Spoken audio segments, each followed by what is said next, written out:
Em que pé a gente está em relação a estudos sobre meditação e cérebro, em relação à época que tu começou a estudar sobre isso? O que a gente foi descobrindo ao longo do tempo?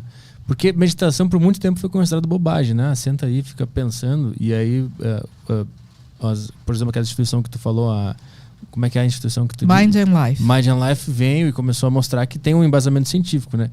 O que a gente descobriu ao longo desse caminho e o que a gente está tentando descobrir hoje? Isso. Então vamos lá, né? Olha só que interessante, que aquele meu primeiro estudo ele foi com papel e caneta, porque a gente não tinha nenhum tipo de verba, né, para fazer, pelo menos aqui no Brasil, né? O estudo que eu enviei para a FAPESP, que foi em 2017, né, dentro da área de meditação, ele foi aprovado em menos de um mês. A verba, né? E a gente tem exames de ressonância magnética, que é uma coisa super sofisticada, envolve também laboratório de marcha e mais uma tecnologia relativamente recente, que é o Near Infrared, né? Que é o FNIRS, que a gente chama, né? Ele é uma touca portátil, então a pessoa pode carregar no corpo, né, numa mochilinha, o aparelho e a touca, e a gente vai conseguindo ver o fluxo cerebral enquanto a pessoa está andando. Né? Na ressonância magnética, isso é impossível porque a pessoa fica dentro do túnel. Né? Então, as tecnologias também estão se diferenciando nesse sentido. Né? Então, eu vejo assim, primeiro, as próprias agências de fomento de pesquisa, não só internacionais, mas também nacionais, já começam a ver experimentos com meditação com outros olhos. Né?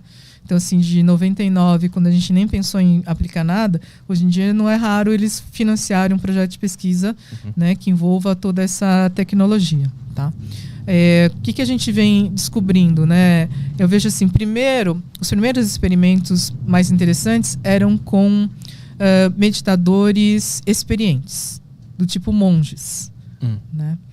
Porque a ideia era estudar o fenômeno tendo uma mínima certeza de que ele realmente estava acontecendo. Como a meditação é um processo subjetivo, eu preciso tentar garantir num experimento que as pessoas estão meditando. Como é que eu vou fazer isso? Né? Se for uma pessoa que começou a praticar há uma semana, provavelmente ela vai estar muito mais se distraindo do que meditando. Então tem um grande nome nas pesquisas em meditação, que é o Richard Davidson. Ele, nos anos 2000, principalmente, ele começou a fazer uma série de experimentos com meditadores experientes. Meditadores, inclusive, que tinham praticado pelo menos 10 mil horas. Né? Você vai falar, mas por que 10 mil horas? Porque alguns outros estudos anteriores sobre expertise, né, que por sinal tinham sido feitos com músicos, tá, indicaram que 10 mil horas mostrava que a pessoa realmente dominava a técnica, por exemplo, nesse caso a técnica musical. Entendi. Né? Então eles compararam, por exemplo, músicos que tinham praticado 7.500 horas com 10 mil horas. Já era diferente. Né? Imagina só, você praticar 7.500 horas de música. Né? 10 mil horas era um valor que eles mostrava que o cara sabia. Né? Entendi. Então, assim, aí ele resolveu usar esse sarrafo, né, de 10 mil horas também em meditação.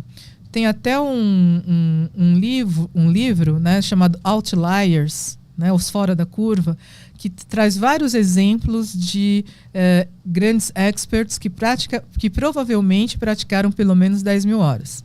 Tá? No livro, ele dá, inclusive, o exemplo dos Beatles.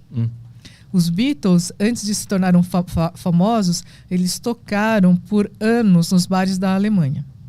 Né? E eles chegam, não sei exatamente como é que eles calcularam isso, né, ou estimaram isso, mas eles dizem no livro que eles devem ter praticado mais de 10 mil horas juntos antes de se tornarem um sucesso. Né? Bom, então, tendo por base essas 10 mil horas, né, o Richard Davidson começou a recrutar, então, monges que tinham essa prática. Alguns deles tinham ficado anos em prática meditativa, né? E no experimento dele, tinham monges que tinham praticado de 10 mil a 40 mil horas. Né? E eles viu, então, que a habilidade deles, por exemplo, sustentarem determinado padrão de ondas cerebrais. No caso específico, tem um estudo deles com meditação da compaixão, que eu tinha comentado agora com vocês, né? Com você. Então, você tinha um padrão claro de ondas gama, que são ondas de alta frequência, e elas eram mantidas por um longo período de tempo. Né? Eles conseguiam sustentar.